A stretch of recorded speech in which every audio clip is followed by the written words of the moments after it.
नमस्कार। जनपक्ष में आपका स्वागत है। मैं हूं प्रियदर्शन। दोस्तों, आज एक किताब लेकर आया हूं, विमल कुमार का तवायफनामा। ये तवायफ शब्द ही जैसे हमें डराता है कि पता नहीं हम किन बुरी संदिग्ध औरतों की बात कर रहे हैं, इतिहास के कौन से पन्ने उलटने जा रहे हैं, वर्तमान की किन गंदी गलियों में दाखिल होने जा रहे हैं, किन बदनाम वाकयों की बात करने जा रहे हैं। असल में नृत्य नाम की जो विधा है, हमारी बहुत सारी कला विधाएं, नृत्य और गायकी, जिनको बहुत सम्मान मिलता है एक स्तर पे, उनको बचाए रखने का काम तवायफों ने ही किया। और तवायफों का जो संसार है वो सिर्फ गायकी से, सिर्फ नृत्य से, सिर्फ झंकारों से नहीं बना था। उसमें सिसकियां थीं, आंसू थे, उपेक्षा, बीमारी और तरह तरह से दुत्कारे जाने की यंत्रणा भी थी। विमल कुमार कविताएं पहले से लिखते रहे हैं, लेकिन ये कविता संग्रह कई मायनों में अलग है। मैं कविताओं के लिए नहीं, इस संग्रह को इसके विषय के लिए लेकर आया हूं। 32 तवायफों पे, जिनका नाम इतिहास ने लगभग भुला दिया था, जिनको भुलाने की कोशिश हो रही थी, जिनको लगभग कुछ जिद्दी लोगों की, कुछ दीवानों की मदद से ही अब तक स्मृति में संरक्षित किया जा सका है। इन सबको समेटते हुए, जिनके बारे में तरह तरह के किस्से प्रचलित हैं, जिनके बारे में इतिहास की कोई आधिकारिक सूचना नहीं मिलती, उन सब को लेकर विमल कुमार ने 32 तवायफों पे ये संग्रह लिखा है। इस संग्रह की कविताएं लिखी हैं। आगे बढ़ने से पहले मैं इसकी भूमिका जो है एक कविता की तरह ही है, तवायफनामा, उसको पढ़ना चाहता हूं। उससे शायद इस बात की ओर इशारा होगा कि मैं ये चाहता क्यों हूं। तवायफनामा इस संग्रह की भूमिका की कविता है। एक नहीं थी मलका जान, एक नहीं थी गौहर जान, अनेक थी, सब दफन हो गई विस्मृति की कब्र में। नहीं लिखा गया उनका इतिहास, कईयों की आवाज नहीं, कईयों की तस्वीर नहीं। किसने देखा गौहर जान मामा जी को, किसने पारसी थिएटर की गौहर जान को, किसने जाना मलका जान हारमोनियम वाली, मलका जान भैंगी को, जिसकी एक आंख नहीं रही। कोई गया की थी, कोई लखनऊ की, कोई पटियाला, कोई जयपुर की। कई थी मलका खान तो कई थी गौहर जान, कई मुशरती बाई, एक दौर में जीवित, एक दौर के बाद खुदा को प्यारी। क्या वे एक दूसरे से मिली थीं? क्या वे एक दूसरे को जानती थीं? एक दूसरे की आवाजों से कितनी ऊर्जा लेती हुई एक दूसरे की सांसों को पहचानती थी? आखिर एक के नाम पर इतनी क्यों थी? क्या वे एक दूसरे का सहारा थीं, एक दूसरे की प्रेरणा? क्यों उनमें से एकाध बच गईं? अब तो लोग शोशी मुखी को नहीं जानते, न फणी बाला को, जिनके रिकॉर्ड गौहर जान से पहले बने थे। कुछ नहीं मिलता उनके जीवन के बारे में। वे अब भी गुमशुदा आवाजें हैं इतिहास की। कैसे तुम उन्हें खोजोगे? वे किसी अभिलेखागार में नहीं, किसी संग्रहालय में नहीं। वे बाहर कर दी गई इतिहास से, एक सभ्यता से, एक संस्कृति से। यह बहुत बड़ा छल था, अन्याय था जो उनके साथ हुआ। वे फिर जिंदा नहीं हो सकती, उन्हें इसी तरह बचाया जा सकता है। किसी कला में वे एक नहीं थीं, अनेक थीं। वे एक शहर की नहीं, एक मजहब की नहीं, इस मुल्क की आवाज थीं। दरअसल वे इंसानियत की दर्द भरी पुकार थीं, अपनी मुक्ति के लिए तड़पती हुई, अपने गानों में कहती हुई, मुझे आजाद करो, मुझे बचा लो, मुझे करने दो मोहब्बत, मुझे सांस लेने दो खुली हवा में, मुझे पंख दे दो पंख, उड़ने दो आसमान में। दोस्तों, 29 अप्रैल को अंतर्राष्ट्रीय नृत्य दिवस पड़ता है, इंटरनेशनल डांस डे। और मुझे ये ख्याल आता है कि नृत्य तमाम कला विधाओं में ऐसी अकेली विधा है जो पूरी तरह स्त्रियों की मानी जाती है। यानी नृत्य कहते ही जिक्र किसी ख्याल किसी नर्तकी का, किसी नृत्यांगना का ही आता है, किसी नाचने वाली का, जो बड़े हिकारत के ढंग से कई लोग कहते हैं, उसका ख्याल आता है।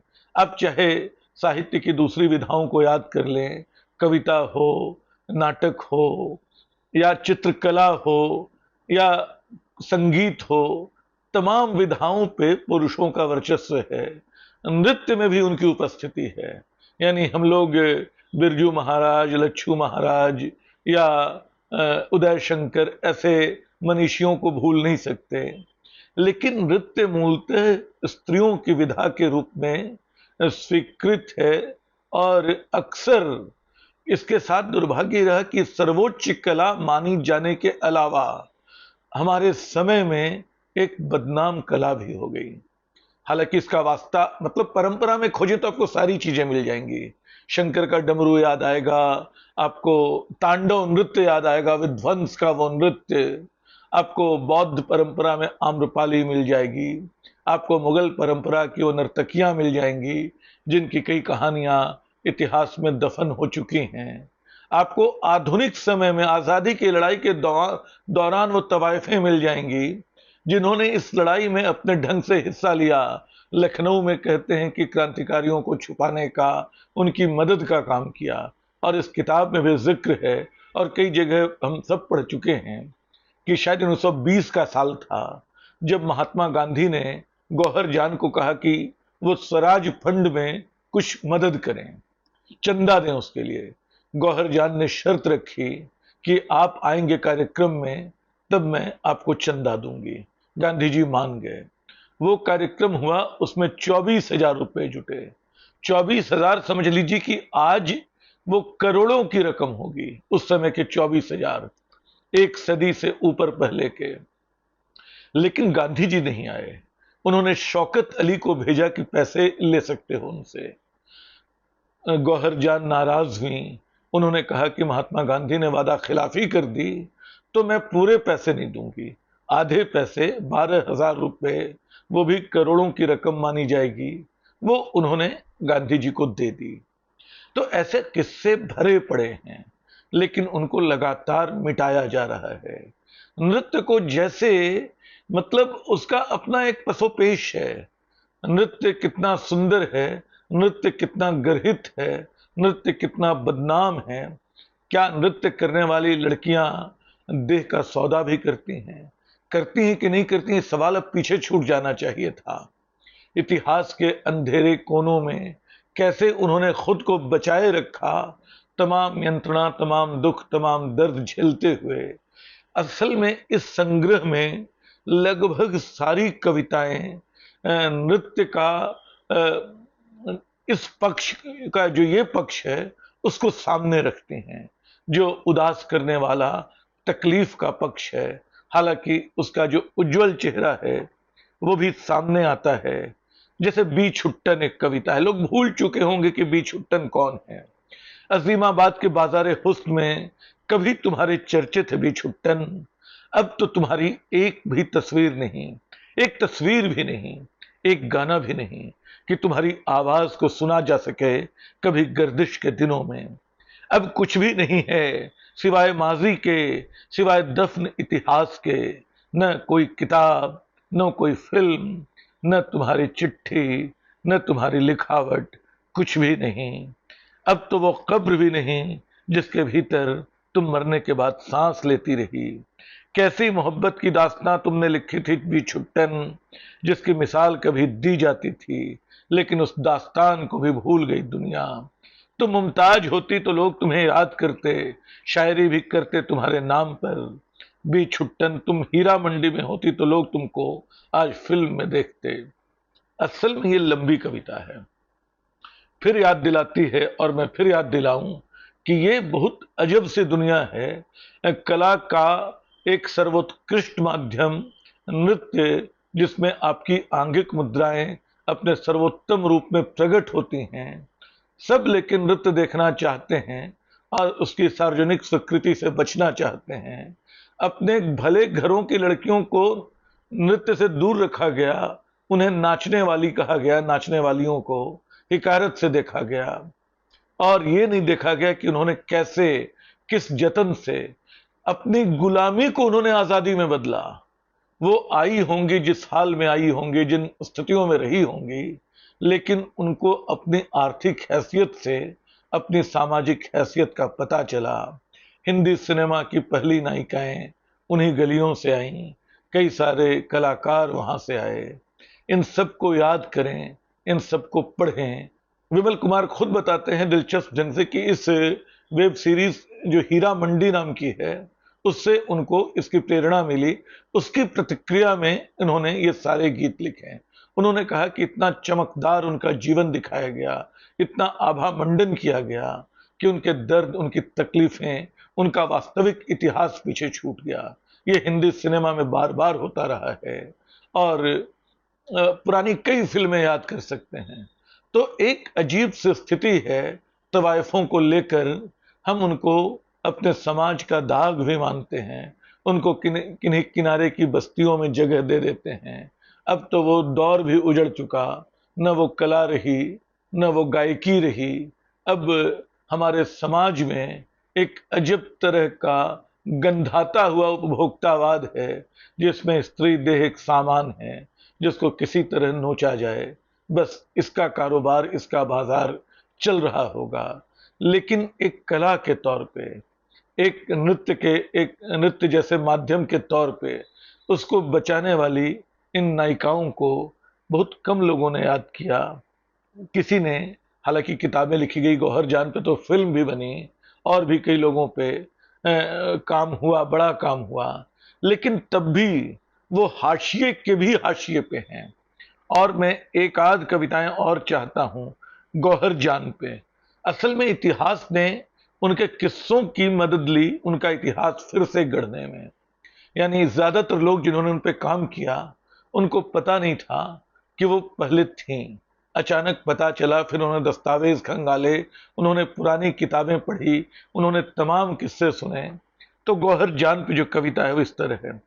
कहाँ हो गौहर जान, मैसूर में या कोलकाता में, बनारस या आजमगढ़ में, कहीं नहीं मिलते अब तुम्हारे नामो निशान। क्या तुमको पता है क्या से क्या हो गया इस मुल्क में? तुम्हारे जाने के बाद तुमने सोचा भी नहीं होगा कि जब नहीं रहोगे जिंदा तुम, कितनी बदल जाएगी यह दुनिया, कितना पानी बह जाएगा नदियों में। यह दुनिया तो बहुत कुछ तुम्हारे जीते जी भी बदल गई थी, तभी तो तुम्हारे पिता ने इनकार कर दिया था तुम्हें अपनी बेटी मानने से, तुम्हारा हालचाल जानने से। आशिक ने तुम्हें धोखा दिया, धोखा दिया अपने लोगों ने, कोर्ट कचहरी के चक्कर में बर्बाद हो गई तुम, उजड़ गया तुम्हारा सुंदर गुलिस्तान। तुमको सबसे पहले मैंने गाते देखा था दरभंगा महाराज के महल में, फिर जॉर्ज पंचम के दरबार में, दिल्ली की उस शानदार पार्टी में मैं भी था, फिटन से तुम जब जा रही थी और पुलिस ने तुम पर लगाया था जुर्माना, उस घटना का गवाह मैं भी था, तुम्हारा खैर ख्वाह, तुम्हारा प्रेमी, तुम्हारा मुरीद। मन ही मन इश्क करता था पर कभी इजहार नहीं किया। बहुत चाहने वाले लोग थे तुम्हारी महफिल में, पर किसी ने तुमसे प्यार नहीं किया। ये फिर लंबी कविता है, कुछ वर्णनात्मकता है, लेकिन मैं कह रहा हूं कि मैं इस संग्रह को कविताओं के लिए नहीं, उन तवायफों के लिए लेकर आया हूं जो बिल्कुल भुला दी गई। और विमल कुमार ने तरह तरह के जतन से उनको सामने लाने का काम किया है। उनकी इस काव्य कृति पे एक नृत्य नाटक भी बन चुका है, जिसके कई प्रदर्शन हो चुके हैं। तो मुझे उम्मीद है कि यह कृति उस दर्द को, उस तकलीफ को, उस वास्तविक इतिहास को भी सामने रखेगी। सिर्फ इसलिए नहीं कि इससे इन कलाकारों का, इन भूली बिसरी गायिकाओं का, इन तवायफों का इतिहास निकलेगा, बल्कि इससे कि हम अपनी कला के द्वंद्व को, अपनी मानसिकता के द्वंद्व को, अपने पुरुष वर्चस्व के दोहरेपन को शायद बेहतर ढंग से समझेंगे, अपनी सभ्यता और अपनी संस्कृति को ज्यादा मानवीय और सच्चा बना पाएंगे। शुक्रिया।